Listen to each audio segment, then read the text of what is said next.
Today on the Tim Marner podcast show, finally on the Tim Marner podcast show, we've got Cristina Grancea from Sylvian Care. When did you set up Sylvian Care?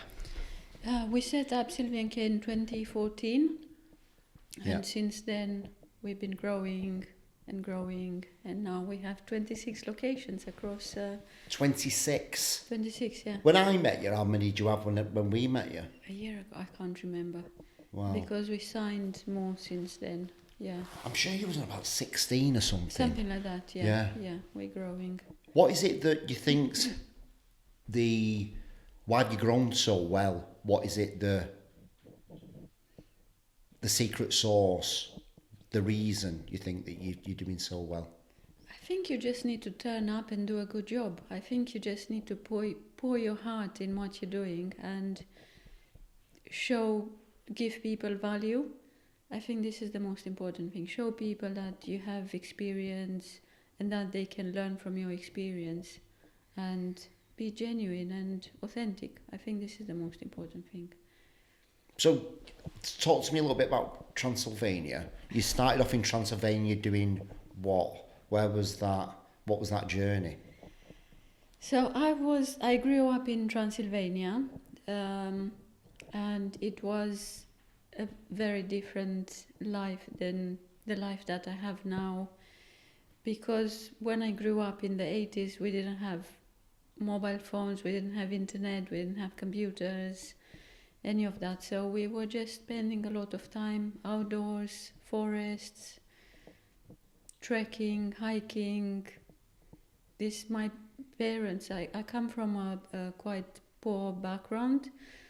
My parents never had money to take us on holidays or buy us toys, what they could afford is spend time with us and take us to the forest and teach us about birds and trees and berries and mushrooms and picking up flowers. And this is how we spend our childhood, outdoors. What was your first job? My first job? Yeah. So that's a big jump from Yeah. childhood to the first job. So first job was 1 month after I started university, and my mum found So there's no jobs when you was little, when you were 15, 16? No. There was nothing like that for you? No. Right, okay. So the first job was after I finished university. My mum saw an advert in a newspaper, and she said this is something you could try until you find a job as a social worker, because I had a social work degree. So I worked in sales for a little while. Sales? For a year, yeah. But really? Yes, but it was a very good experience. I've learned a lot from that experience in sales. Probably the biggest lesson there was that once you stop believing in the product or service that you sell, you can't sell anymore. This is what so in a year I've learned everything about the business and the model and everything, and I couldn't sell anymore, so I looked for something else. I found my first social work. Why social work then? Why did you choose that for your degree? I wanted to do psychology first, but so I had a tutor to prepare for university. So in Romania it's very different. You need to take exams to go to university. So the tutor explained to me that this was a new field, a new degree in Romania. It wasn't very well known, so you had to take exams to get to university? Yes, yeah. What, because there was limited spaces or something? Yes, yeah, because there were no paid for spaces, so everything was paid by the government. So there were only 60 places, I think, for social work, and yeah, I got on the course. Why did you choose that in the first place? So why I chose psychology. So I wanted to do psychology, but the tutor told me about this new degree, and he explained to me that is a combination of social work and applying and helping people at the same time. So understanding people and helping, and that really appealed to me because that's what I wanted to do, help people. We did have a quite upsetting experience with our grandma. So when I was a teenager, she became unwell with Parkinson's. So she had many other health problems, but she became unwell with Parkinson's. She wasn't able to look after herself at home. She was living in a very remote village with no electricity, no running water. So the village was remote, but her house was even more remote on the top of a hill. So she came to live with us for a while, and then she lived with other children. But my parents were busy with their jobs, and we were busy with school. So she was, she felt like she was sofa surfing basically from one family to another, until eventually she decided to go back home, and she died soon after. There were no home care services. So that concept was non-existent for us at that time, and there was only one care home in the whole region, and the mentality or the tradition was that families will look after the elderly, but because of the society was changing and people moved from villages to cities and had jobs, it wasn't possible for families to look after the elderly. So I think she suffered more from loneliness than she suffered from her physical illnesses, and I think that had a huge impact on me, and I really wanted to help people in general, But it wasn't until after the sales job, I got a job as a social worker in a mental health hospital. So I worked with people with mental health issues. Then I worked with learning disabilities, then with children. But I still didn't feel fulfilled. I still didn't feel I found my purpose in a way. So I gave up my social work job in 2013. And I thought maybe I need to go and do the psychology degree I wanted to do. So I took a year break from work. I've studied psychology for a year, and towards the end I came across the home care concept, the concept of home care, caring for the elderly in their own home.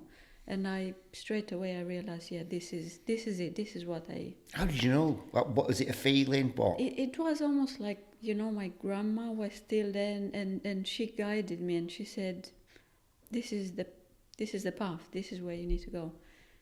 So, and it was the best decision I made, and it was, even now I feel exactly the same and strong about that. This is my purpose. This is what I need to do. So when you find your purpose and your why, and your why, and you know that you're on the right track, you feel content with what you do, and no matter how hard the journey is and how many struggles and obstacles you get in your way, you're like, this is part of the journey. This is what I need to do. And so when you found that that why, and were you, what were you going to do? What were you going to do? What did you do? Set up a business? What? Yes, I set up Sylvian Care with my brother. Just as soon as you found that, you were like, right, okay, I'm going to set up a business. I never ran a business before. I knew nothing about business. I knew nothing about managing people. Never managed people before. Contracts, employment law, and home care, medication, and all that. So I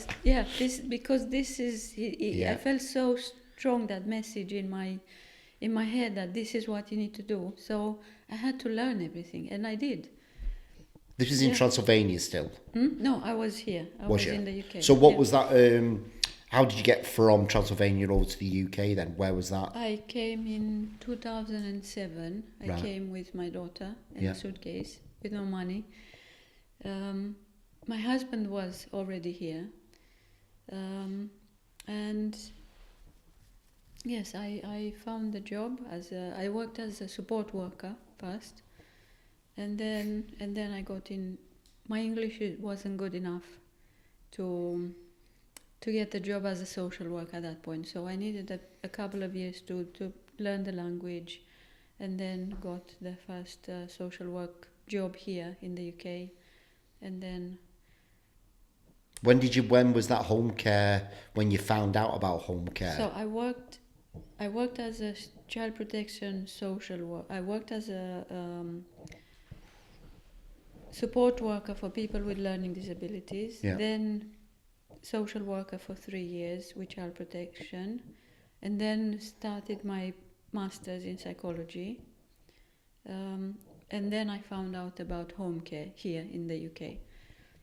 So did you put your master's in psychology on hold then? No, I finished. I graduated. Shit. Yeah. How long did that take? A year. Right. Yeah. Next level, that, mate. Hmm? It's next level, that, isn't it? Having a master's in psychology and then deciding to set up your own business. So go on, talk to me about how you and Sylvia were like, right, let's set up a business. Yeah, Sylvia was working in a nursing home. Yeah. So he was already working with the elderly, and his wife was working in home care. So they were both working with the elderly. So I thought, okay, with my experience in social work, psychology, with their experience with the elderly, then we can combine our experience and set up the business. And yeah, we grew very fast. Within a year we were turning over $1 million. Within a year? Within a year, yeah. Wow. Yeah. What's been the sort of biggest struggle, would you say? Like, with everything that you've sort of been through? With the business? Yeah. Yeah, there's been so many struggles. We started with very little money, and that was a struggle. So we had to take loans, finance factoring, and then slowly build it up. But yeah, so probably finance, and then learning about business, because I didn't know about accountancy, didn't know about HR, recruitment. So I think not knowing about business probably was the hardest. Yeah. Not having a network. I didn't have any friends in the UK, and only had my brother as a family. Yeah. It's difficult when you don't have a network around you. Or Yeah. Yeah, the idea of setting up a business is great, isn't it? But, you know, in practice, you're like HR, accountant, like, oh my God. Yes, yeah. Staffing. The when you and Sylvia set up, what was your sort of vision when you first set up? Did you both sit down and have this sort of like grand vision of what you wanted to do? No. And I think that looking back now, if anyone would ask me what would be the first thing that you need to do when you start a business, is sit down and think about your vision and where you want to get, with the business. And this is something we haven't done. And then years later, as the time progressed, we realized that our visions weren't aligned. We had completely different ideas about business, about how to manage people, how to, Yeah, it's important. And I think it's very important, especially when you start, even when you start by yourself. You kind of have a vague idea, but I would recommend getting it down on paper. On paper, yeah, exactly. Yeah. What other pieces of advice would you looking back on yourself? What other pieces of advice would you go back and say, right, Cristina, do this? Looking after yourself. Okay. Because business is so hard. There's so many challenges. The challenges are constant. It's one day you're up, one day you're down. There's always something coming your way, but taking the time to look after yourself is probably the most important thing. And especially when you work in an industry, in a business where you look after people and you have so many employees, people relying on you, you need to have that energy to look after others, but you need to look after yourself before you can look after others. How long was it into the process before you started doing that? Probably a couple of years. Yeah.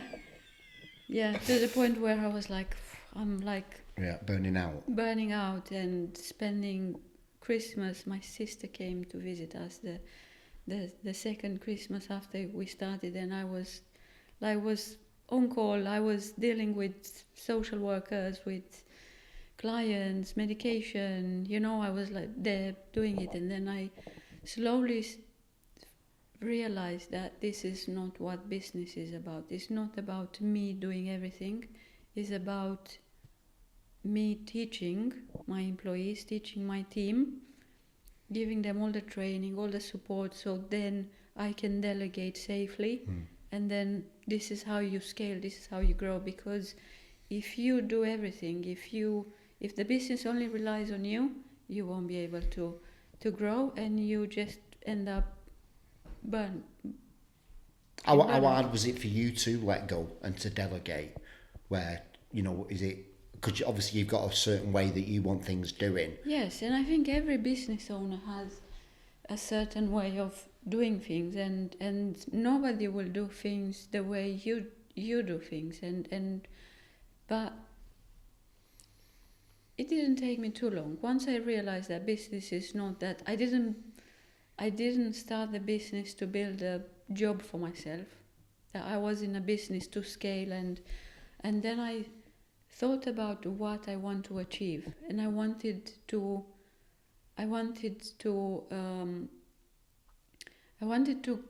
achieve more impact, to help more people, and I realized that in order to do that, I won't be able to do it by myself.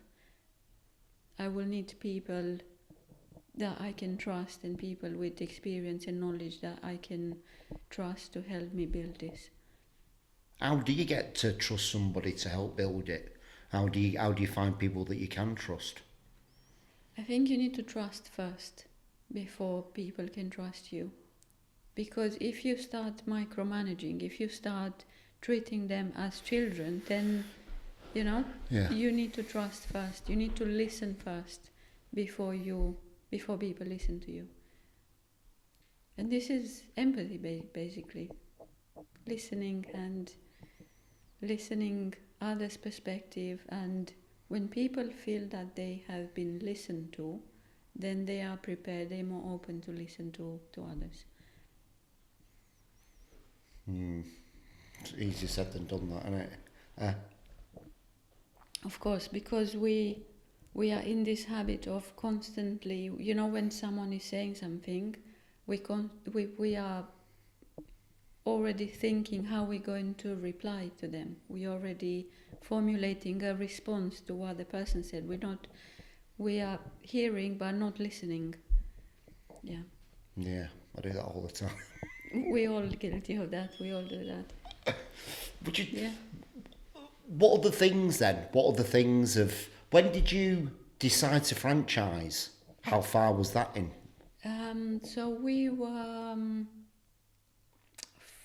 4 years into the business. Yeah.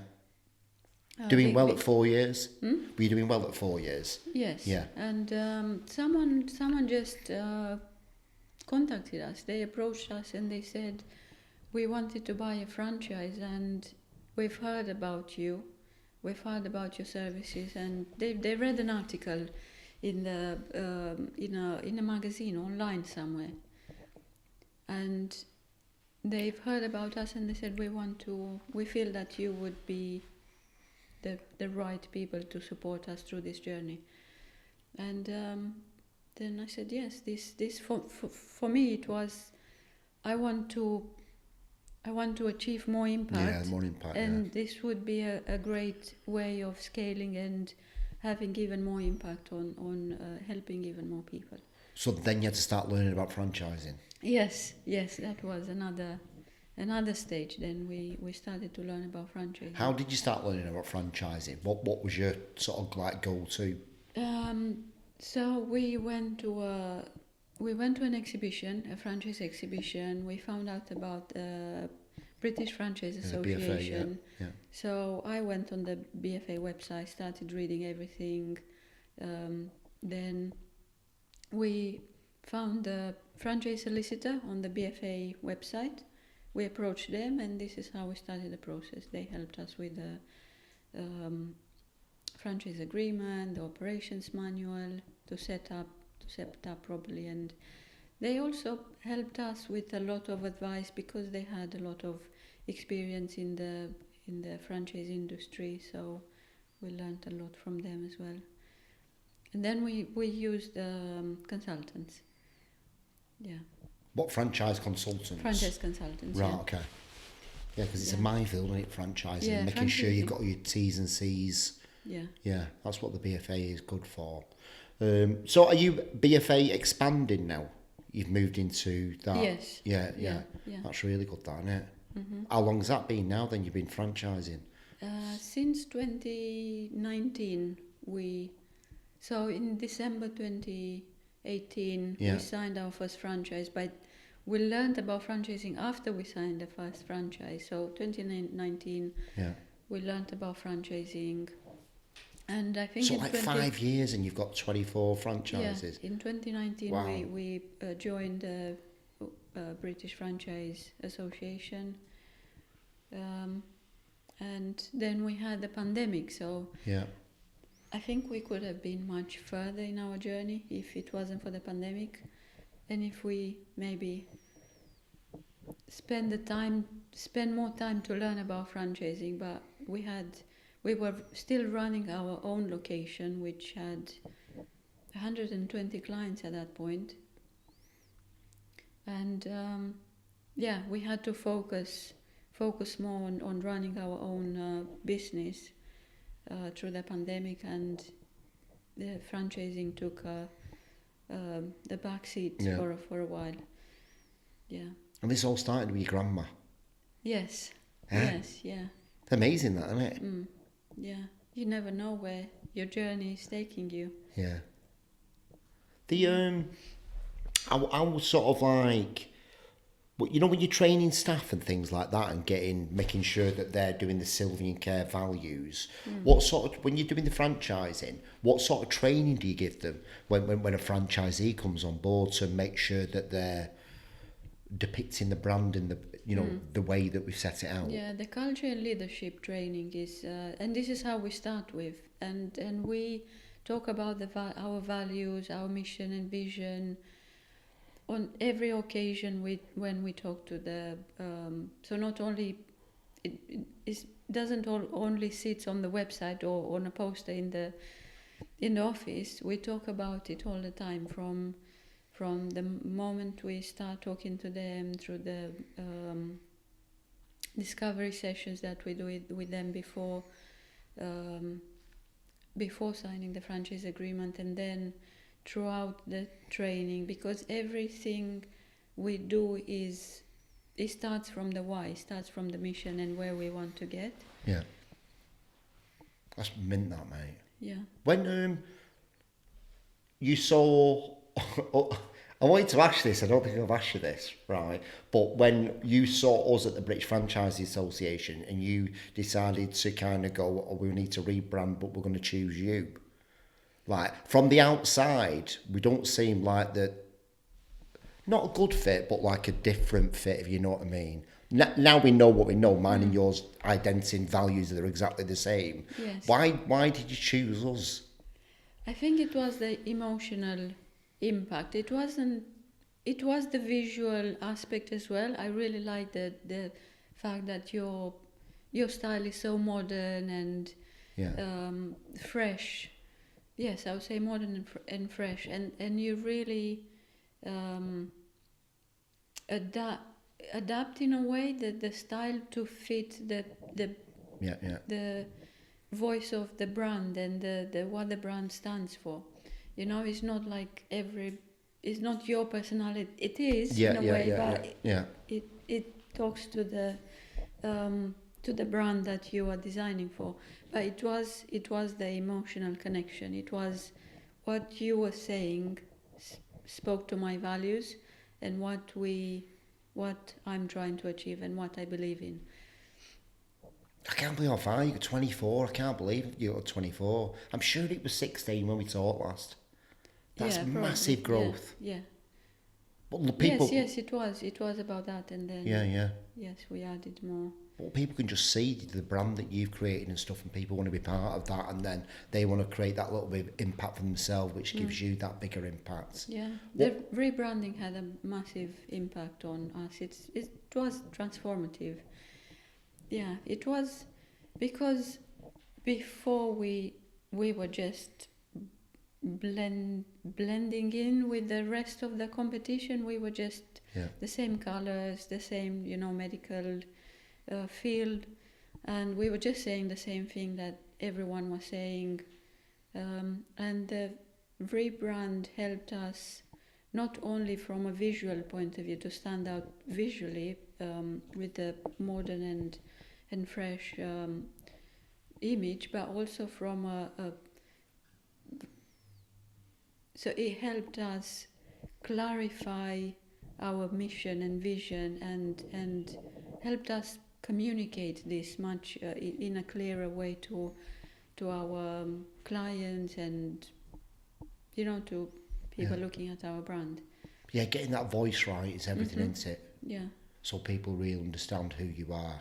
I don't think enough people do that, ask themselves the question, who am I? Especially within business, and get a clear understanding of where they want to be and who do we want to impact. Yeah, absolutely. I think having a clear idea for yourself as a business owner, like we were talking at the beginning about sitting down and thinking about your why, thinking about your vision and mission and where you want to get your brand, I think that will give you a clearer path to what you need to do to achieve that, like rebranding or branding, have a strong brand, a strong message. Also thinking about your client and going back to empathy and trying to see things from their perspective. Their perspective as well. What are their worries? What are they concerned about? What they want to achieve?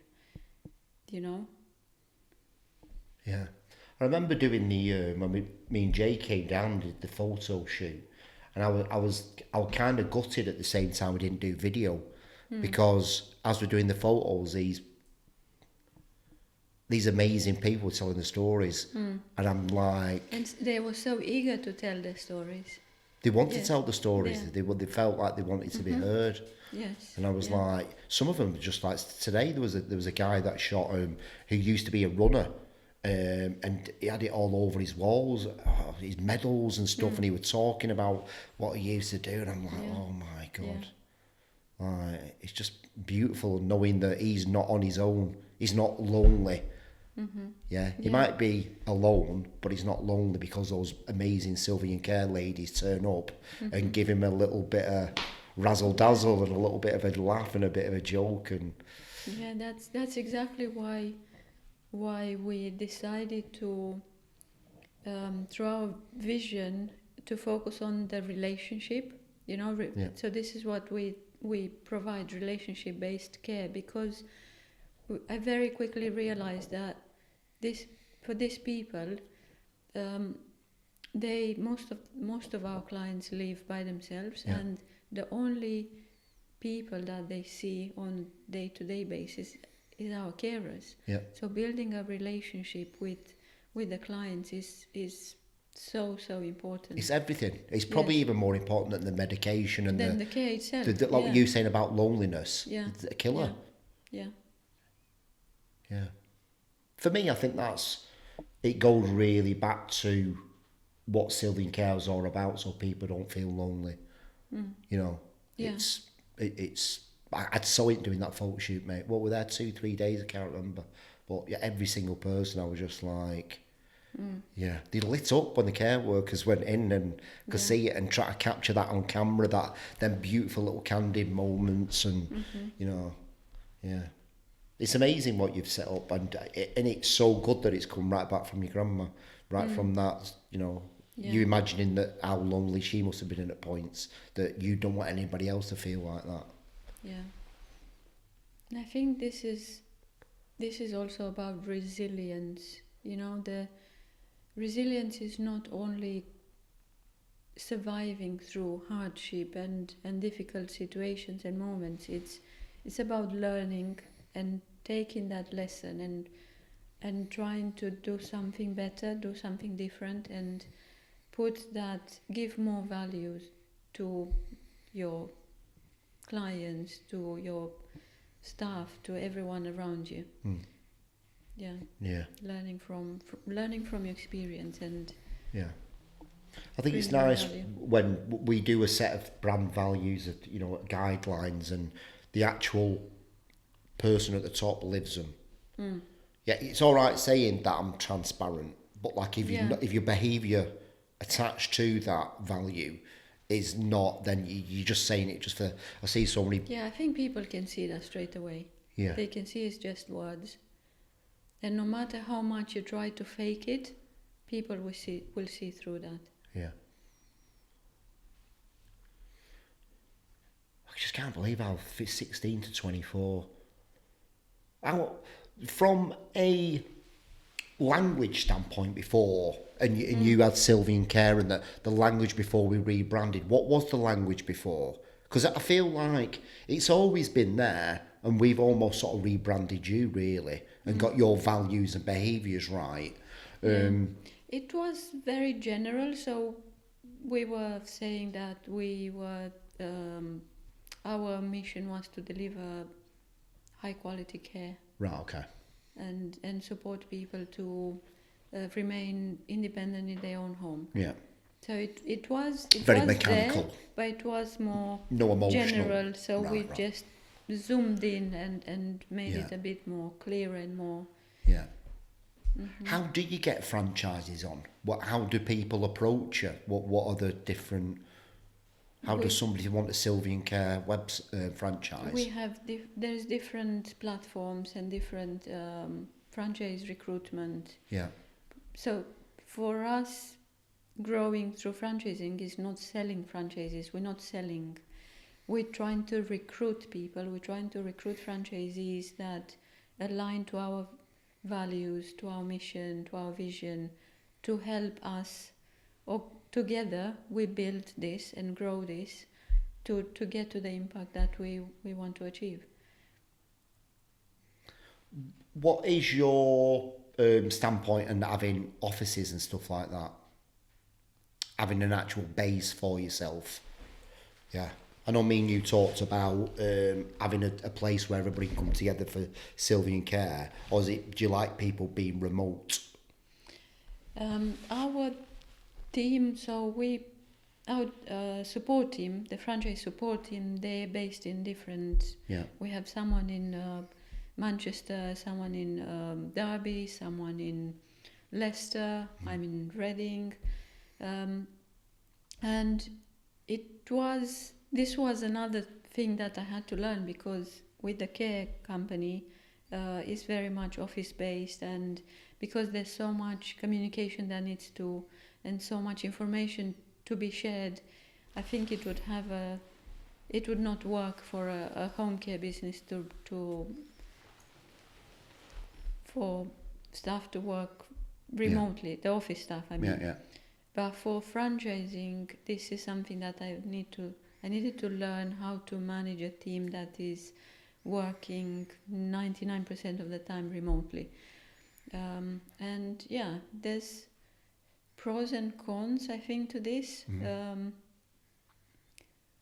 Because I feel that you still need to have times when you meet in person and build those relationships, you know?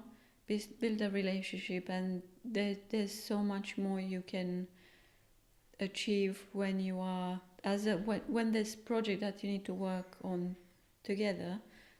You can achieve much more when you're in the same room. But when there's, we have things that only I can work on or do, and then that it's better for me when I work remotely and I don't have any interference, because when I was working as a social worker, I had 20 cases and the phone was constantly ringing. There's colleagues interrupting, and you were getting into a flow of, we were writing assessments, getting into a flow, and then the phone was ringing, or a colleague, and then you need to start all over again to, Yeah.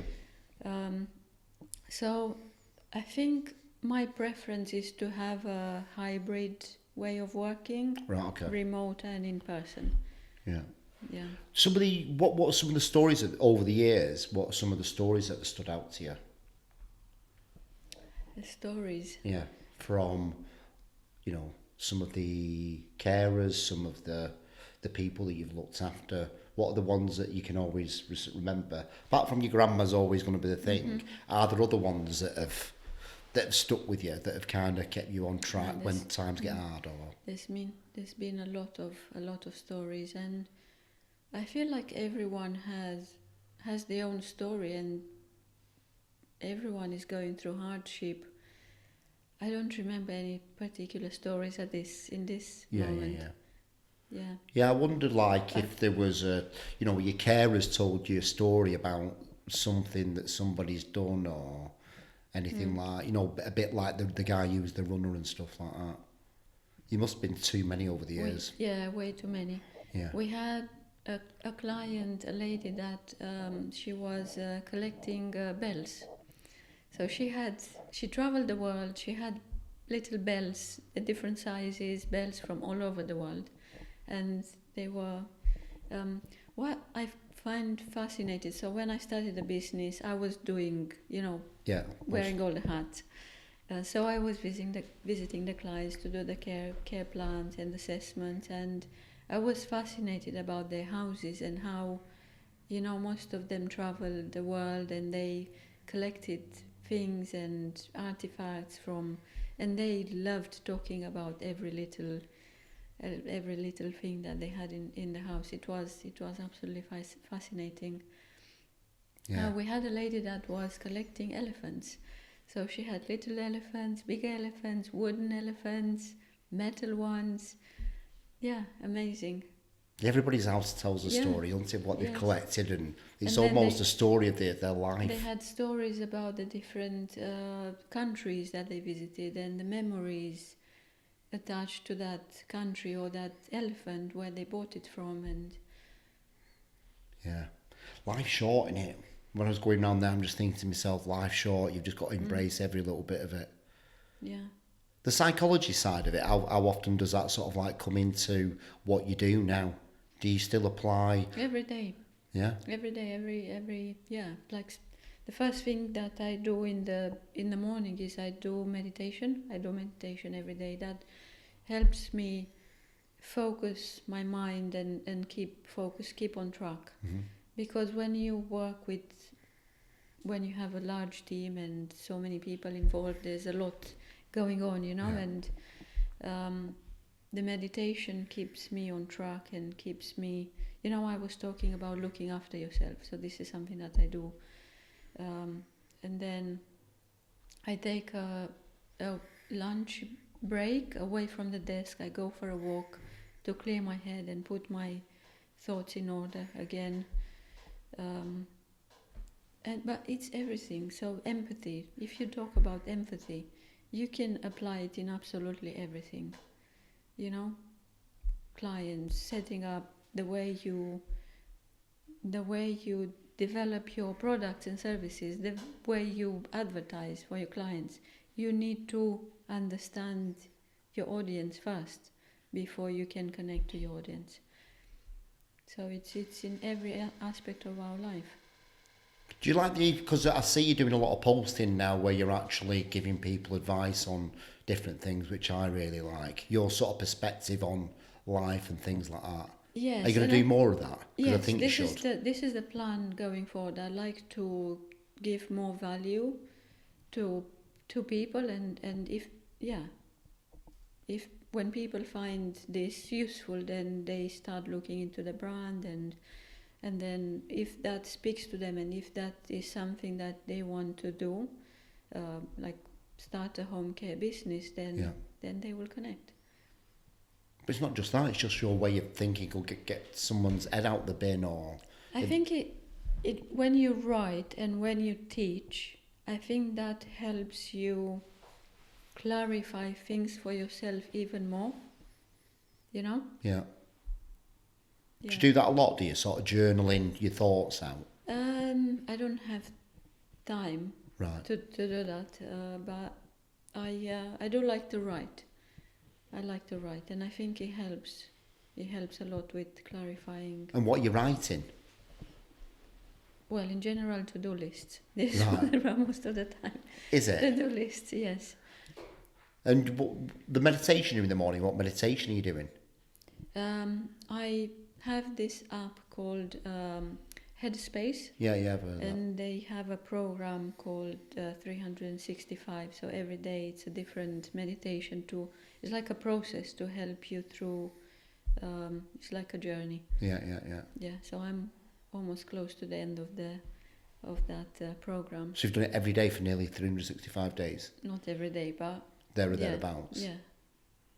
And do you do that with your franchisees as well? Do you give them sort of useful tools to, so I feel like I need to do that more. Right. Yes, because this is something that can help any business owner in regardless what industry. Yeah. Looking after yourself, have clarity, and this is something. You had like little Sylvian care wellness events or something like that. I think it's important, isn't it? Yes. Because it starts with the person at the top, and if they're, that can go right run through the business, can't it? Yeah. So what's next for Sylvian Care? What have you got planned? We have lots of plans. We are planning to focus more on social media next year and really work on that value and being present there more. Yeah. So you're doing all the social media yourself? At the moment, yes. I knew you was. We have. For my side, yes, but we have an agency that is working, but we'd like to bring this in-house next year. Right, very good. Yeah, it's important getting that message out there. Yeah. Isn't it? I feel like with marketing, I feel like I needed to understand it myself really well. And I've done almost the same with every role in our business, but with franchising it's a little bit different. You need more specialized roles. Yeah. So you need to have some understanding yourself as a business owner before you bring someone to delegate and take that role on. Yeah. So if somebody is looking for a franchise, where can they find you? On BFA website, on Point Franchise, on LinkedIn. Yeah. LinkedIn, social media. We are on Facebook, LinkedIn, website Instagram, website. Yeah. Yeah. Thank you, Cristina. Thank you, everybody. Thank you for listening. Goodbye.